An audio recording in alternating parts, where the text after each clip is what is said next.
possibilities with Capital One. What's in your world? Dad, this guy says that the athlete to what lab.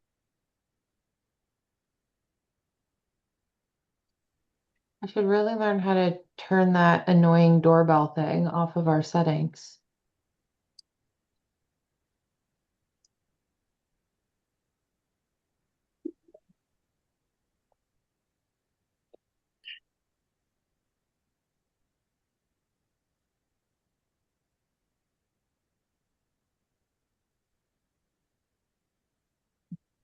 Hey, Claire.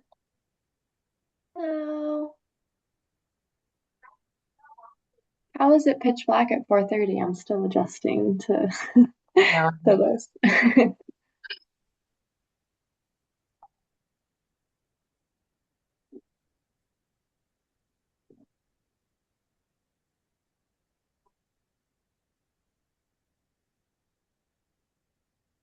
So Megan, I'm going to disappear at some point in the meeting because I've got another thing to be at 5 o'clock. So, Oh, that's fine, Bert. Thanks for coming.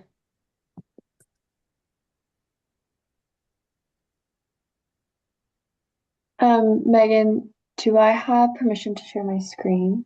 Yes, you do. I'll go ahead and do that if that's okay. Yeah, of course. So I guess everyone, I just want to introduce Claire Morehouse and Roy Montoya from EOHLC. They have graciously offered to host this session today. So I'll just hand it over to them. Thanks, Megan. And thank you all for being here today. It's so nice of you to join us this evening on a Thursday. As Megan said, my name is Claire Morehouse, and I am the Accessory Dwelling Unit Coordinator for the Executive Office of Housing and Livable Communities, or just HLC for short. And I will be presenting on ADUs in practice, tell you a little bit about some resources HLC has, best practices around ADUs, and some new initiatives the state has going on with ADUs. And then that should last around 15 to 20 minutes, and then we'll open up for some questions for the rest of the hour. So thank you again for joining us today. And with that, get started. So just introduce myself, but we also have Roy Montoya here, who is counsel with EOHLC. He'll assist me in answering questions at the end of the presentation.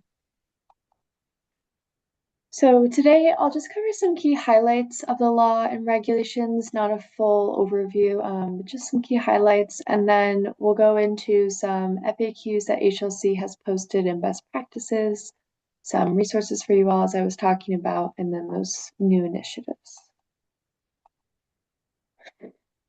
So prior to the passage of the Affordable Homes Act, many municipalities across the state had their own ADU zoning in place, ADU bylaws. They had various restrictions, various requirements. As a whole, the state saw limited new units. So in response to this, ADUs, as part of the passage of the Affordable Homes Act, or known as AHA, ADUs under 900 square feet are now by right in all single-family zoning districts across the entire Commonwealth. These ADUs, we call them protected use ADUs. It's a phrase coined in the new ADU regulations. And those regulations were published by HLC on February 2nd of this year. And that's when the law and the regs went into full effect. So we're over 6 months in full implementation. ADU regulations were added to Section 3 of the Zoning Act, so that's Chapter 40A of Massachusetts General Law. And the Dover, and Section 3 is colloquially known as the Dover Amendment. You can go ahead and Google the Dover Amendment. The AGO has a page on it.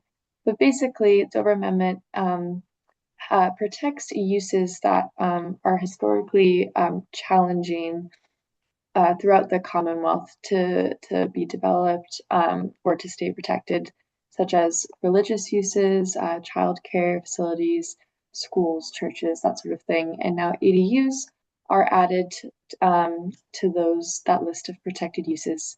And so what this means is that there's lots of case law that covers the Dover Amendment, and ADUs are now added to that, and additional case law will build upon that as it relates to ADUs.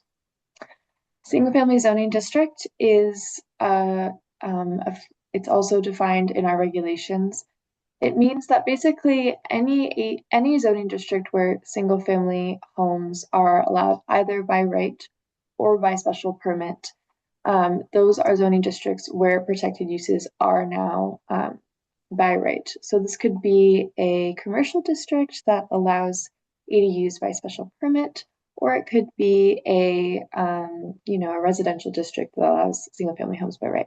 Both of those are examples of zoning districts that ADUs are now protected by right, thanks to the Affordable Homes Act. And principal dwelling is also defined in our regulations. So this is the pre-existing dwelling unit on the lot. And this includes any structure with a dwelling unit in a single-family district. And it doesn't need to be a single-family home. So it could be, for example, a duplex, a triple-decker, or a multi-unit. And then this graphic right here also demonstrates that ADUs can take lots of different forms so long as they meet the definition of a protected use ADU. In our regulations, they are by right.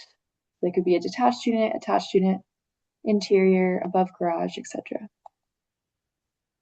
Towns and municipalities, cities, they can reasonably regulate ADUs. So this means they can impose dimensional standards on protected use ADUs. However, those dimensional standards pursuant to our regulations cannot be more restrictive than either for a single-family home in that zoning district, the type of principal dwelling on the lot, so the dimensional standards for that type of principal dwelling in the zoning district, for example, if it was a duplex, or accessory structure.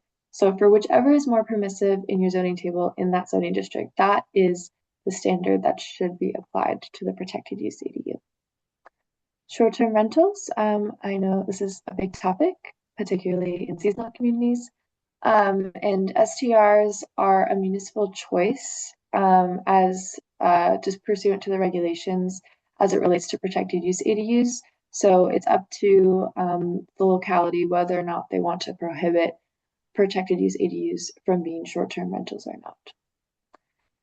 Pre-existing ADUs. So essentially, if a pre-existing accessory dwelling unit that was passed or permitted prior to the Affordable Homes Act meets the standards of a protected use ADU, any prior conditions on that ADU that were, for example, like owner occupancy requirement or requirement that the ADU must there must be a familial relationship, something like that. Any prior conditions may not be continued that are either prohibited or unreasonable in the protected use ADU regulations. And then finally, we wanted to highlight address standards published by MassGIS. And all ADUs shall be assigned an address consistent with these standards. It's quite important for lots of different reasons, so the post, the mailman can find the ADU, but also very keenly for emergency situations, so that emergency workers can find if there happens to be an emergency like fire on the property, they know that there is an additional dwelling unit, for example, if it's internal or detached, and they know the location of that ADU. FAQs and best practices. So we published, along with the regulations, model zoning for accessory dwelling units. And we've talked to Megan before, and I know that she's aware of this resource. So I'll breeze through this, but basically, the model zoning is very helpful in that it lays out a model bylaw that cities and towns, municipalities can use as they amend or adopt new ADU bylaws in alignment with the ADU law and regulations, which EOHLC encourages all cities, towns, municipalities to adopt ADU bylaw in alignment with the new regulations and statute in order to eliminate confusion in the permitting process and make everything run smoothly. And so in concert with that, we also are encouraging municipalities to review all of their existing bylaws that may conflict with the new ADU law and regulation. So, for example, just this morning, we were chatting to building officials in Chelmsford, and it was raised to us that, for example, they have a special permitting process on the books that was being applied to protected use ADUs that they hadn't reviewed and looked at it in conflict with the ADU law and regulations. So we're just encouraging all municipalities, look at your current bylaw, think about what can be applied, what can't be applied to protected use ADUs, and you're welcome to also send EOHLC an email or reach out to the Attorney General's Office Municipal Law Unit with any questions about potential bylaws that conflict with the new law and regulations as well. These are a list of all, it's not exhaustive, but it's almost, there's some extra stuff on the website, but this is some highlights of FAQs that HLC has answered so far, topics that are on our website. And I encourage everyone on this call, if you have a question about the ADU regulations and law, the first place you should go is to our FAQ page, and we are pretty regularly updating that with new FAQs, and a lot of those questions come from planners and building officials across the Commonwealth. So the odds that a question you're asking has been asked before and is on our FAQ page is pretty high. So encourage folks to check that out as a starting place when it comes to any question you may have. Finally, we wanted to, or not finally, but almost finally, we wanted to highlight some additional resources for you folks. We have a webinar that we pre-recorded that goes over the entirety of the law and regulation, and we break it down piece by piece, go over every single part. And so I encourage you to watch that on YouTube anytime you would like when you're doing anything ADU related. We also have a YouTube recording of a webinar we did around the model zoning. So if you're working with the model zoning, please watch that as well. And then we also have some slides on there from our CPTC presentation earlier this year. And then we also wanted to highlight the Municipal Law Unit lookup tool, where you can find AGO decisions on newly amended or adopted ADU bylaws.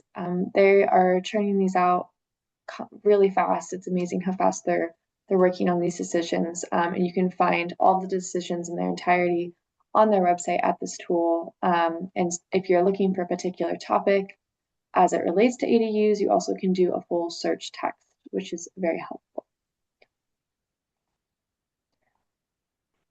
So this is one of the last stops on our regional roadshow. We have been doing this since early September. So we've gone to almost every regional planning agency so far. And we've also gone to 3 out of the 4 building official associations, one this morning as well. And the goal of this roadshow is to do this presentation, but really to hear all of your questions and stumbling blocks as it comes to the EDU implementation, as well as things that have been going well. We love to hear positivity as well. So yeah, any questions, comments that you have to offer are much appreciated. We're also doing interagency collaboration. So you can go to our website. We cross-linked recently a set of FAQs put out by the Division of Insurance on how ADU development can impact insurance coverage, homeowner insurance. So please check that out. We also are working with Mass DEP on a joint webinar as well that we hope to have up soon. And then we're doing this additional outreach to all these various stakeholders. Things to highlight are we just put out a survey to financial and lending institutions to learn what type of lending products are out there for ADUs that are currently on the market or could be applied to ADUs. We also know that in the coming calendar year, we have a lot of future work to do with developers, assessors, appraisers, and the real estate community. And then I forgot to highlight, but we are going to be continuing our office hours into the new year. So we encourage folks to keep coming to those. I know Megan has come, and maybe one or two planning board members as well from Nantucket. So if you continue to have questions, please continue to stop by those. We'll be sending the updated link to Mass Planners soon. And this is exciting. So we have these new initiatives. So the law went into full effect in February, and we're keeping the momentum going around ADUs. So EOHLC is working on putting together an ADU design challenge that will launch in just a few weeks in mid-December. And this will be a call out to architects across the Commonwealth to submit conceptual designs of ADUs. And these designs will be judged, and they'll, be prize funding, and all of the details are more to come. But the goal of this is to inspire ADU development, and hopefully a property owner could take these designs, then go work with the contractor or the designer to amend the design for their specific property and create a site plan. And it may either inspire that development or lower the cost just a little bit to get folks started on their ADU development process. We also know that ADU development is very expensive, and so the state is dedicating resources for ADU incentives. So $5 million announced for fiscal year 2026, as well as fiscal year 2027. This is a pilot program, and these funds will go to supporting pre-development costs, development costs, and technical assistance in community education. So we know there's a lot of work to do with all those stakeholders that I listed before around education, as well as creating materials for property owners. So property owners going into this process can be the best educated as possible. And then finally, with data collection, so HLC sent out a not a building permit survey, a survey for building officials this past summer. And we collected data for the first 6 months of the year on how it's been going with ADU applications and permitting and certificates of occupancy. And so we're pleased to share out those results. And actually, a new survey will be going out in just a few weeks for the entire year. And we'll update these results on mass.gov/ADU. But the overall result is 550 ADUs were approved based on that we know of, based on the survey results submitted. And of those, about half were attached/interior ADUs, and the other half were detached ADUs across the state. So we're off to a good start. We're just in the first 6 months of the passage or the full effect of the law, but we're very excited about these results and excited to get more results in the future. So here's my contact information. Thank you for listening to me speak. Looks like I'm right around the 18-minute mark, so I didn't go too long. And that is my email address if you have any further questions after this session. And yeah, really appreciate giving me your time, and would love to open up the floor to any questions. I can stop sharing my screen as well.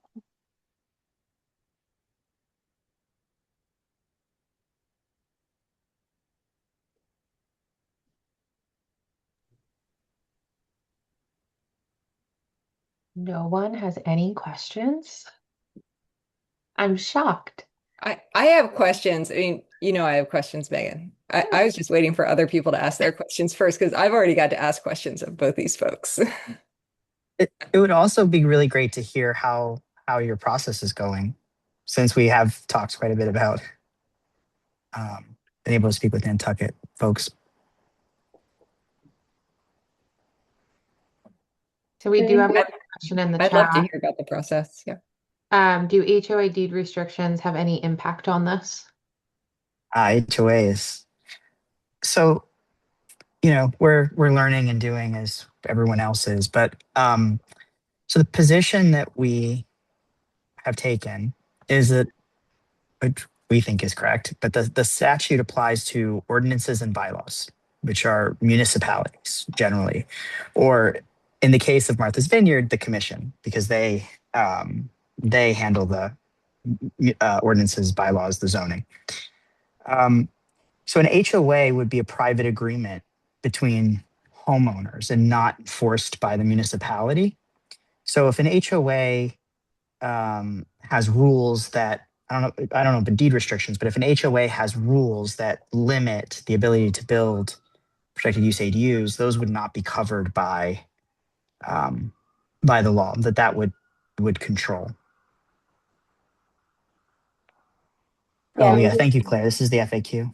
I popped So that meaning if you applied in our office for an ADU, you would absolutely receive a permit for your ADU. It would be up to the HOA to sort that out civilly, is my understanding. Is that correct, Roy?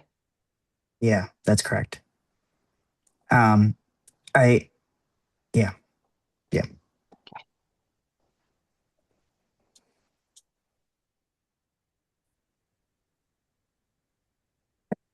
I'll add something to that just because it's as a general principle. I can't help it. I'm a lawyer, but as a general rule, we tried not to involve ourselves in things that felt like they were a little bit beyond the scope of what we were doing. So things like condos, like can you make a condo? There's a condo law, so we tried to stay out of it. HOA, there's like laws that govern HOAs, so we stayed out of it, right? So we did try to where sort of existing laws already can give guidance and control. We made a not just tried, but we made a decision to not try to interfere with those existing laws. I have another question that I know the answer to already, but I think maybe others would benefit hearing the answer. What about old subdivision decisions and special permits that restrict parcels to a single dwelling? How does the by right ADU fit into that? Yeah, they're no longer enforceable. The statute, Dover Amendment is 75 years old. It was passed in 1950, designed to protect uses discriminated against. And it outright requires that they be allowed. No zoning ordinance and also no municipality can prohibit. So restrictions that were placed by the municipality are actually we even addressed it in a it's subsection 4 in the regulations, enforceability of restrictions and regulations on pre-existing ADUs. So they are, as per the regulations, explicitly unenforceable. So long as it meets the definition of a protected use ADU, which is largely a size constraint issue. It's 900 square feet or half the size, whichever's of the principal dwelling, whichever's less, or it might be larger if your municipality has defined them as a larger structure.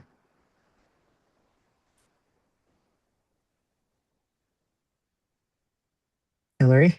Thanks very much. And thank you so much for coming and talking to us on Nantucket this evening. My question is about pre-existing structures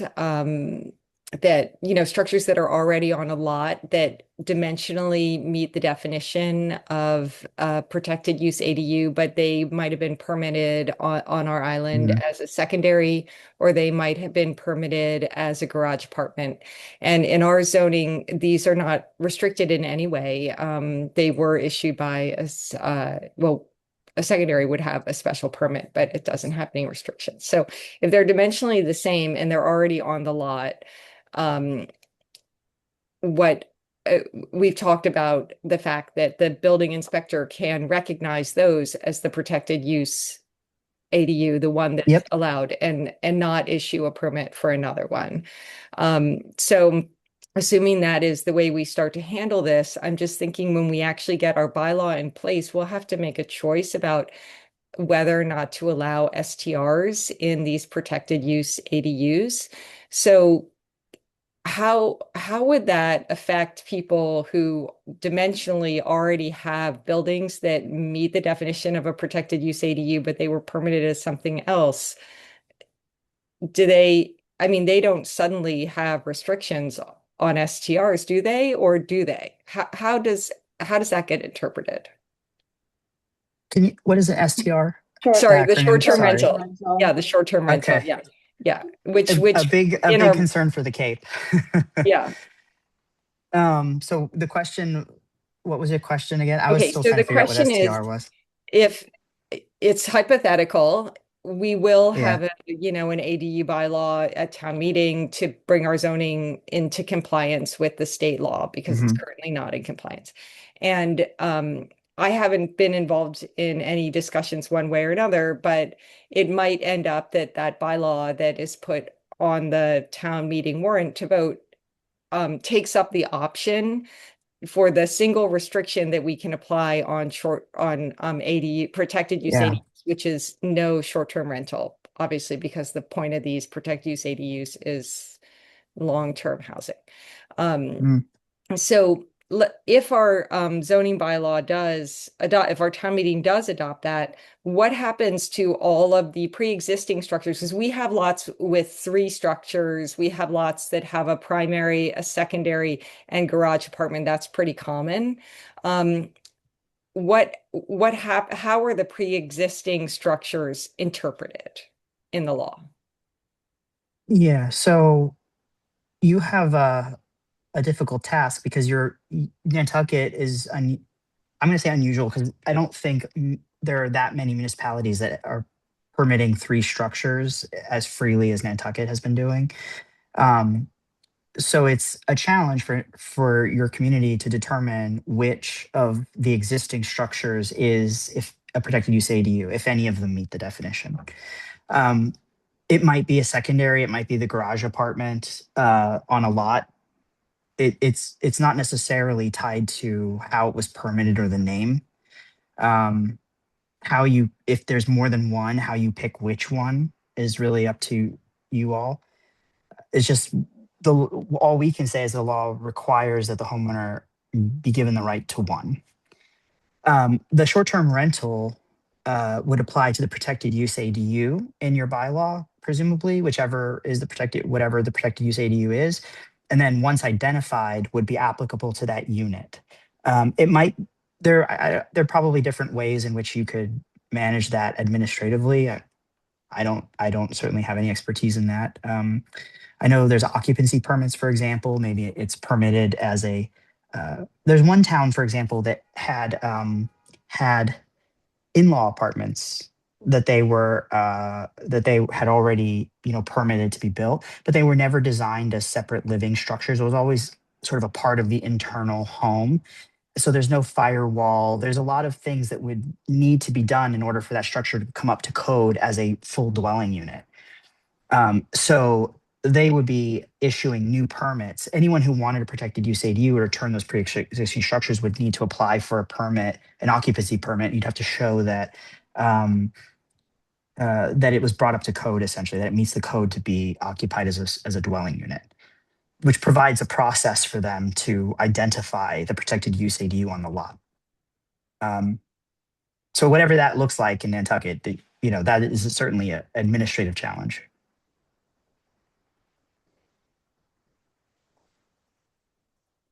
Thank you.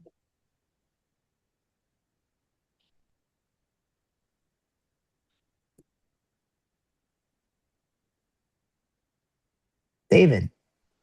Yeah, I'm not sure this is a question as much as it's talking through what Hillary has brought up, which I think is an important thing going forward for us. But we would have no way. So unless the applicant or a homeowner came to us and wanted to change the definition of that tertiary dwelling to an ADU, it will always be considered a tertiary until something is done on the property or till they ask for some sort of administrative change. Am I wrong with that? I'm not clear on how that works moving forward. Yeah. So as of February 2nd, that unit became, let's just assume someone has one unit on the lot. Like they have a principal dwelling and they have a unit that looks like meets the definition of a protected use ADU, and then they have another unit. Yep. The unit that meets the definition as of February 2nd was protected as a protected use ADU. Whether you recognize it or not, it was. So if the homeowner is out there renting it and there was an occupancy restriction, they're allowed to rent it. That's not to say, though, that you don't have, I don't think the law interferes in your right to, make sure that the units are safe, the occupancy permits, like all of those things still exist. And I'm just saying that provides a pathway for figuring out what's what, if you need to. But technically, the homeowner has the right. We did address pre-existing structures. It doesn't really matter what they were named or how they were permitted. So the structure that is on the lot that meets the definition is a protected use ADU as of February 2nd.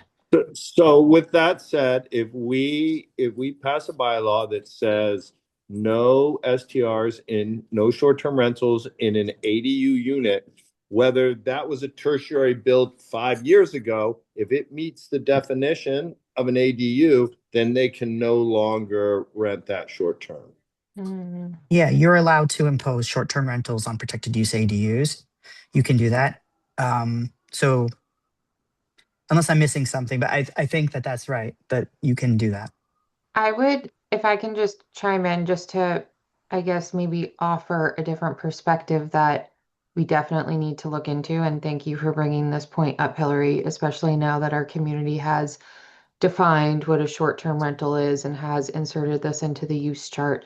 So I would just worry, and I'd want, maybe further legal review and advice on this particular scenario, because if something's being used as a short-term rental right now and it's defined, and it's in the use chart, is there pre-existing non-conforming that comes into play with the use there that maybe would or would not apply to this new definition? Since it's an opt-in, it's not a requirement under the protected use ADU. So it's just, I think that's absolutely a great point and something we need to talk through in a lot of detail and get town council's involvement on that as well. Yeah, it sounds like there's a lot of facts there that are not the strict, easy answer. Thank you. Go ahead, Hillary. Yeah, thanks. If anybody else had a question, I'll wait to ask mine, but. Okay, so my other question has to do with the size of the protected use ADU. So the smaller of 900 square feet or 50% of the principal dwelling is the starting point, and we can allow them to be larger. So I had a couple questions about this. If we want to have additional, like we already do have additional dwelling units by special permit. So if we want to define the size for a protected use ADU, it could be 900. We might decide to make it 1,000 or 1,200, depending on what's right for our community. But then we also want to retain this idea of a secondary dwelling because they're very popular and we already have them, and they're basically by right in just about every zone. So can you explain how other towns or how we might write our zoning bylaw so that we don't we can retain a larger secondary unit that's, let's say we decide our protected use ADU should be 1,200 square feet, but we have some secondary ADUs that are 2,500 square feet. I mean, secondary dwellings that are 2,500 square feet. So how would we write our bylaw to preserve the right for somebody to get, without going to the planning board, just get their by right ADU, but then also go at their option for a bigger secondary without kind of still being able to get the protected use ADU? You know what I mean? Yeah, we love, so there's a few things in there. I love this question because it's highly technical, so it, tweaks my brain a little to think through. It's highly technical. So one of the oddest things in the law we thought was a little bit odd. It requires a special permit for additional ADUs. requires it. It's an absolute requirement. There's no discretion. However, we took a very strict legal view of that requirement. So ADU is defined in 40A Section 1 and our regulations as 900 square feet or half the size of the principal dwelling, whichever is less. And that's the size issue. So that's the sort of bright line definition of an ADU, the technical definition of ADU, not protected use ADU, but ADU. We allow people to be more permissive with protected use ADUs because that makes a lot of sense and it does fit within the language. But because the definition of ADU is the technical definition is very specific, where it requires a special permit, that would only apply to something that meets the technical specific hardline definition. So if you're permitting additional units that are greater than 900 square feet, 901 square feet, right? Anything that puts it outside the definition of an ADU, it's not technically an ADU. Your home, your garage apartments, if they're 1,000 square feet, are not ADUs under 40A, under the zoning bylaw. They are dwelling units, but they do not meet the technical definition of an ADU. So you can, if you're permitting units, if your bylaw permits units of up to something that's beyond 900 square feet outside the definition of an ADU, then you're free to do it by right. It does not require, you can call it an ADU, but it wouldn't require a special permit. You can continue to do it by right. It wouldn't be covered by this new ADU law requiring the special permit. Does that, I think, did that answer your whole question? I'm sorry, I'm confused. Yeah, highly. I'm not sure I answered your full question. So your question is, you provide these additional units by right. How do you continue providing these additional units by right? You do require, so we have secondary structures, they require a special permit. The only way that we can deny the secondary is if there's some access issue. And so we basically never deny them. I mean, they do have to go before the planning board. And sometimes they're small and sometimes they're quite big.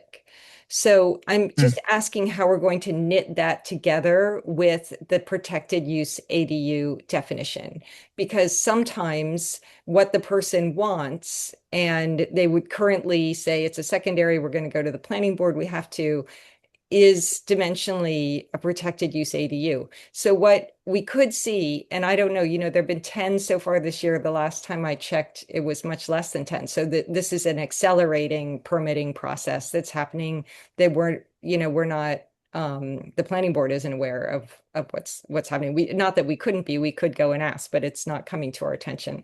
So if somebody, I want to make sure that our bylaw acknowledges that if you want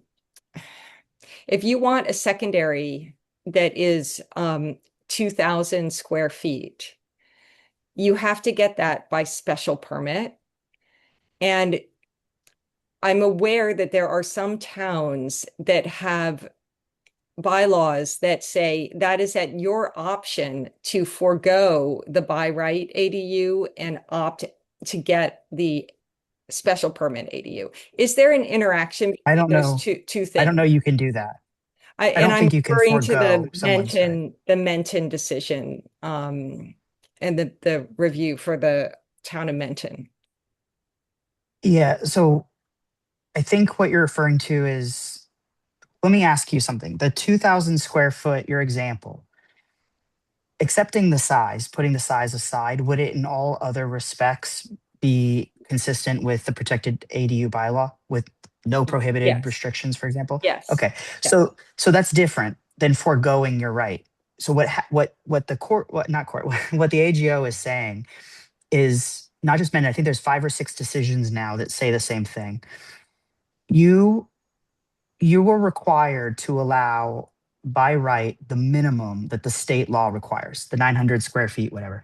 But you can apply a special permit process, a waiver, variance, or other discretionary approval, which are prohibited technically, but you can apply that to anything extra that you're not required to do by law. The extra size, for example. The example the AGO gave when we talked about it in our own is a 1,000 square foot barn. Should someone be required to cut 100 square feet off their barn to build it into a protected use ADU, or should the town be allowed to give them a variance? Right, that's a better outcome for everybody to just be able to use a variance for the extra 100 square feet. What I'm saying is different is someone is not giving up their right to a protected ADU because they ask for a special permit for the additional 1,100 square feet. What they're doing is they're creating a protected use ADU that's larger at the Larger. town's discretion, I see. right? It is still a protected use ADU and should be permitted as such, because if you don't, they have a right to build one. It's a That's bad what I planning was outcome for asking. you all. How do you Yes. get out of the box of Then giving you, the larger one, but still yes. having to give the smaller one? If You you don't have be in to that if you box. permit it as a protected use ADU. You can I use a see. special permit for the additional 1,100 square And feet. it still is a protected use ADU. Okay. Yes, Yeah.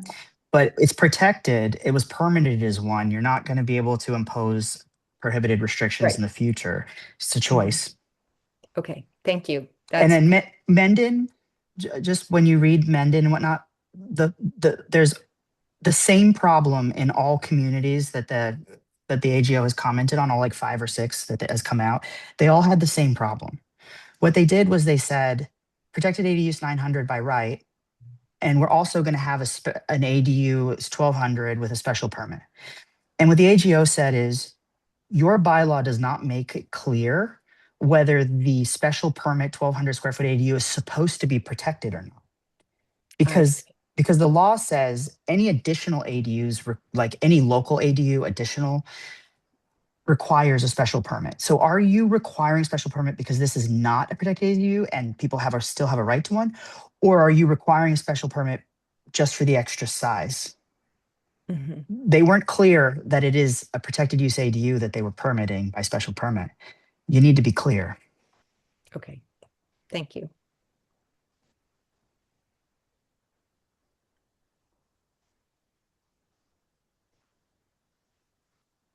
Roy, just as a follow-up question, say a bylaw defined a protected use ADU as more permissible, then any pre-existing ADU that met that new definition that's in the localities bylaw would also be defined as a protected use ADU? So I think that if you did so by right, it would. I don't know. I mean, Yeah, the that was my answer, second like, question. if you allow additional space by special permit, I'm not so sure about that. But certainly, if you define a by right ADU as 1,200, protected use as 1,200, I think anyone in your community who has a 1,200 square foot unit that otherwise meets the definition would have it. It would be protected. Right. Joseph, go ahead. Thank you. So just jumping on that, Roy, is so years ago I was doing a tertiary apartment and we had a restriction of 750 square feet, and the structure that was moved on a lot that we were able to save was 900 square feet. So I had to go ask for a special permit, but I got it only because I had to use some spaces like an owner closet. But then eventually we moved up to 950 square feet. But you're saying, I'm trying to make sure that I'm understanding existing to propose. So if you have an existing structure that's 1,200 square feet, you're saying that that is more permittable than coming in with a new structure that should not go over the 900 square foot. Is that what I'm hearing, or I'm saying, so some of this is like from the municipality's point of view versus a homeowner. Municipality's point of view, when they're creating their bylaws, they can be more permissive than the regulations require of them. So we only require 900. So the town, if they want to, if Nantucket says, we want to make it larger, we don't want to limit people to 900, their zoning can be more permissive by right if they choose.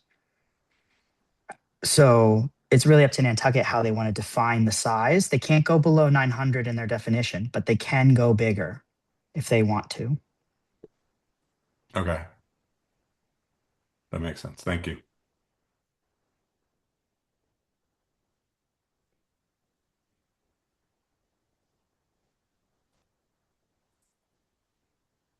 Can the size of the protected use ADU, if it's more permissive, be varied depending on the zoning district, or does it have to be uniform across the whole town? Your rules should be based off every zoning district. They should not be universal across your town. I think every town and every city and town across the Commonwealth has thought about it as a universal rule. They should not be. When you look at what's appropriate, right? You have to do. So we set a bar. I'll start from the beginning because we thought through. Okay, the law says the Dover analysis applies to what's reasonable. It's not reasonable like you and I might think about reasonable. It's a highly legal test that's developed over 75 years of court cases. So when we tried to summarize what that test is, our reasonableness test in the regulations is Dover, as we could summarize from the law. It's highly fact specific.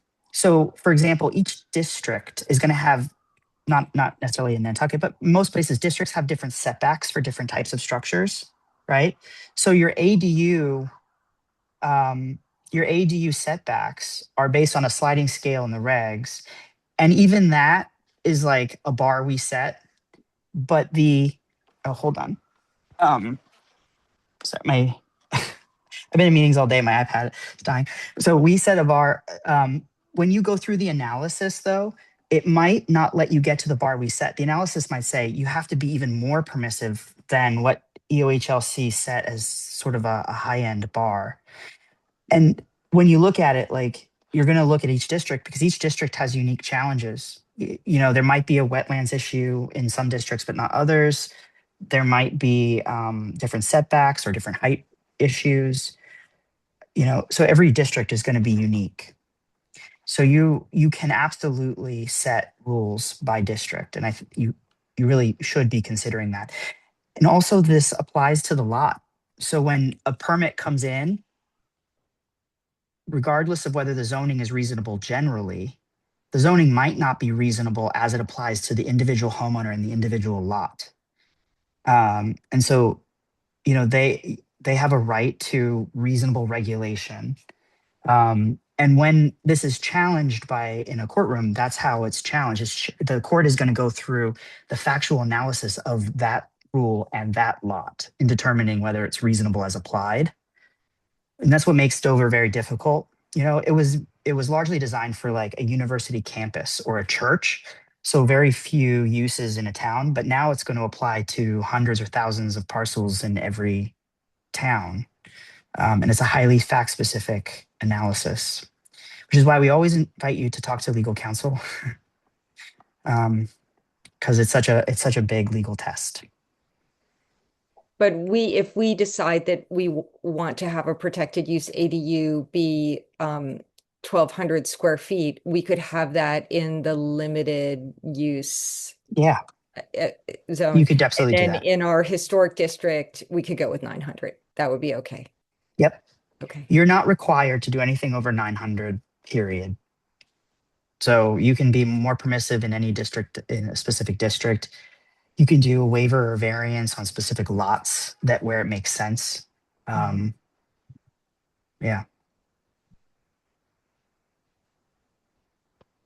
Go ahead, Emily.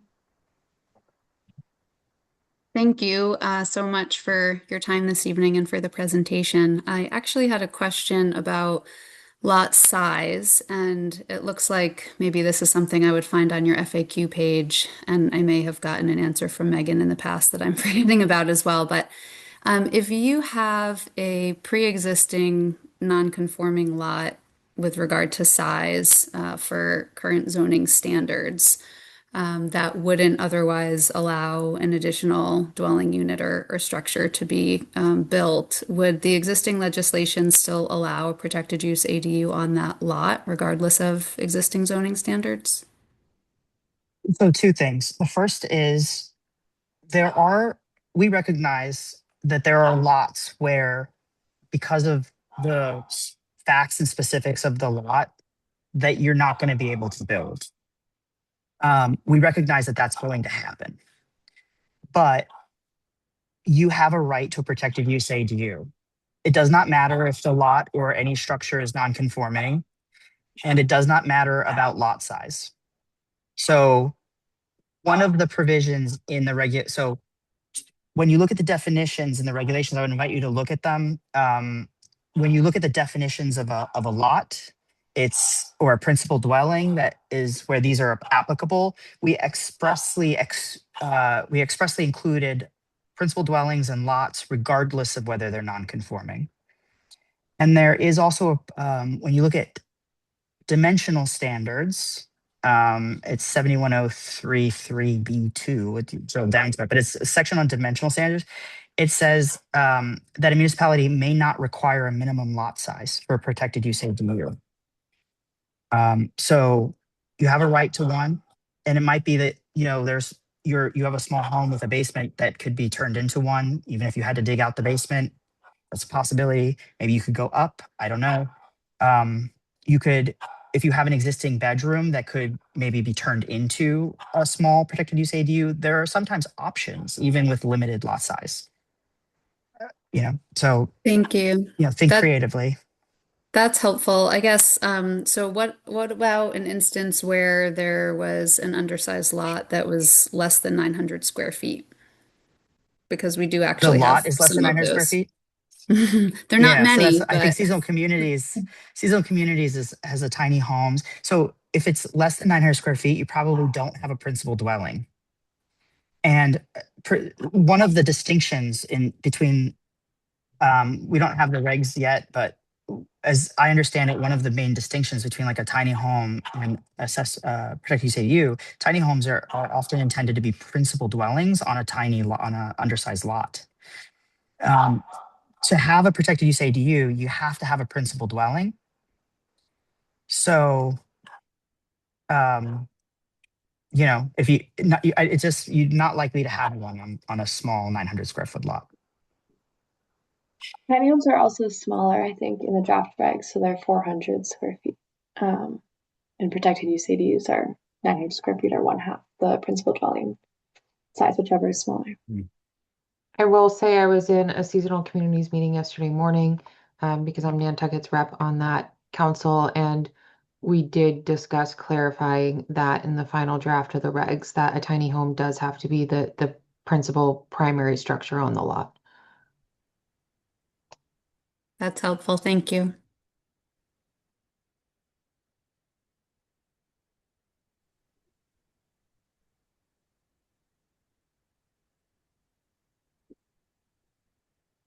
Yeah, the only other thing I was thinking, Emily, is 900 square feet, right, isn't the footprint. I mean, it's the total size, not the footprint. So depending on first of all, they don't have to do maximum 900 square feet. They could go smaller.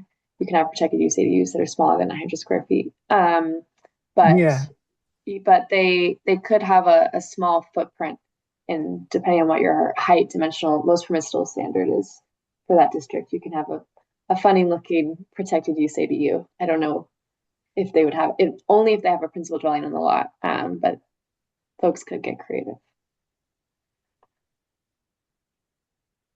Yeah, I mean, but again, there are definitely conditions that are not going to allow building. We're not suggesting that you can just place one anywhere. Towns still have a right to reasonably regulate, and there are certainly conditions that are not going to allow, if you can't upgrade a septic, for example, to add another bedroom because there's not enough lot size or whatever, those are going to happen. That will happen. Agreed. Hillary? Yeah, thank you. I had a question and then just a clarifying comment. So the question is about the the dimension, the area, gross area is the definition. And does that always include the basement if the basement meets the ceiling height required in the building code? Yes. Yes, It it Yeah, I does. believe it does. So if it's an unfinished basement, it still counts towards gross area. Yes. Okay. Yeah. And then my clarifying comment is related to a discussion earlier. So we have these multiple dwellings, I mentioned it could be permitted as a garage apartment, it could be permitted as a secondary dwelling. In some cases, it could be permitted as tertiary. These all of these are eligible to be considered the protected use ADU. And you mentioned the definition. I just want to clarify, the definition is it's strictly size, right? Pretty much size. Yep. It's size. And someone had said that, well, the owner would have to ask to have this be the protected use ADU. But my understanding is that that's not true. It's just based on size. If it's there on the lot, if it's the size of a protected use ADU, and Yeah, I'll say a little. So it's size, but it needs to have, and I'm saying this because there are examples of previous in-law apartments permitted that didn't require all of these, but it needs to have kitchen area, sleeping area, and bathroom Separate entrance. facilities. its Yeah, own and it needs to have a separate entrance, and it needs to meet state building code requirements. Like nothing in our regulations supersede. So like if you had a pre-existing illegal in-law apartment, for example, that met the size requirements, they would need to work with the town to bring that unit up to code before they could receive certificate of occupancy, for example, to legally rent that property. So if the structure meets those definitions that you just listed, the homeowner, it's not incumbent on my understanding, and could you clarify, it's not incumbent on the homeowner to say, okay, this is my protected use ADU, or I don't want this. It just is, right? It is. The way we wrote it, yeah, we did that. So not thinking about Nantucket's situation specifically, but we knew that there were ADUs that were permitted across the state. Many of them with very restrictive requirements, and the intention was to bring as many of those units as possible online as immediate units that could be dwelling units that could be rented to address the housing crisis. So that's why the section that says anything pre-existing before the effective date of the regulations is a protected. If it meets the definition, it is protected as of February 2nd. It's protected.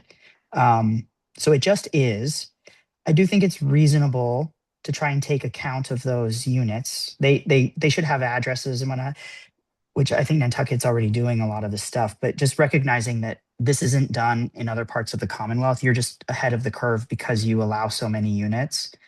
So you're in many ways, it's just a different position. For units that haven't allowed this, there are administrative steps around occupancy, around addressing, right? Bringing it up to code, make sure there's a firewall that sort of creates a trigger point where these units sort of are recognized by the town.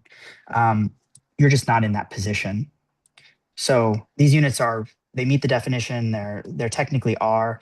I think if someone has multiple units that can meet the definition, it probably is reasonable to sort out the permitting for them. But I mean, that's really up to you and town council to figure out what that looks like. And they have to have an address on them, right? So does that They mean do. we now have to go through all the lots that have a dwelling unit that's not the primary dwelling unit that meets dimensionally and for code the definition of an ADU, and send them a letter and say they need to put an address in? I'll also say that the regs are expansive. It requires an address for all ADUs, not just protected use ADUs. So anything that meets the technical definition of an ADU. Yeah, and part of this is a state effort to have all like dwelling units addressed in MassGIS. And so you can, I'll put them in the chat, but MassGIS has these addressing standards. And it's a big effort to have this data, especially as I was saying in the presentation, for emergency situations, to know where folks are living on the lot and to be able to get to them if there is an emergency. I learned today, we met with the Mass, who did we meet with? Mass building commissioners. Mhm. And I learned today from someone else at EOHLC that Mass GIS is now putting pinpoint data on the building as well. So especially for units that are like behind the house or off to the side for larger lots, it's providing much more accurate data for emergency services to be able to get to the home when called. So that's pretty cool. I'm, glad to hear they're doing that, and also to take account of the number of units. So once units are addressed in Mass GIS, they're counted for purposes in the census, and they're counted so we know how many dwelling units are available in the Commonwealth. Because we don't know, up until now, we have no idea, because ADUs aren't addressed, they're not tracked. No idea how many exist. Wow. I think we're at the hour. We could take one more question. If we didn't get to anyone. And then if you have a question that comes up, I'm popping my email in the chat as well. I heard someone speak. Can you address historic district review before we adjourn, just because the whole island is a historic district, local historic district? Yeah. Yeah. Hold on one second. I just want to see. Yeah. So we have a section on historic districts. So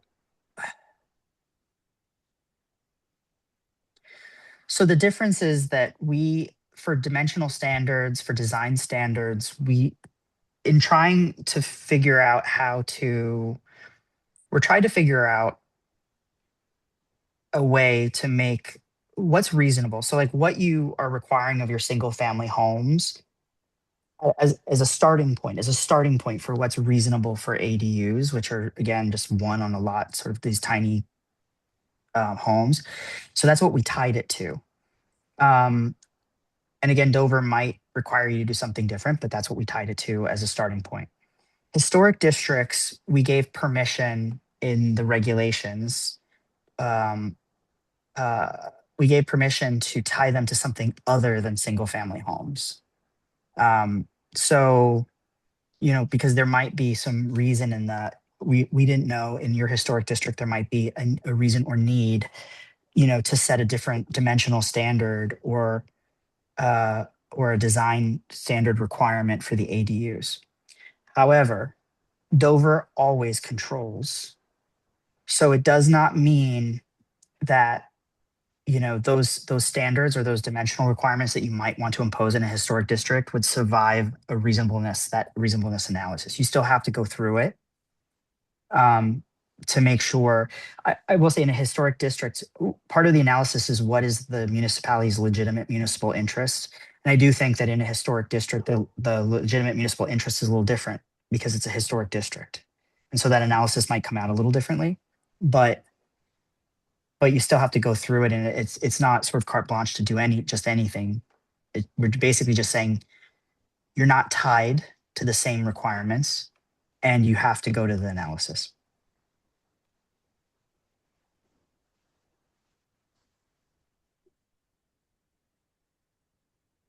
All right. Well, thank you so much, Claire and Roy. This has been very helpful, and we really appreciate you both taking the time today to address our community and answer some questions. And I'm sure we will be in touch several times between now and town meeting. Thank you for having us. Thanks so much. Megan. Thanks, folks. Bye, Take care. everyone. Bye. Bye.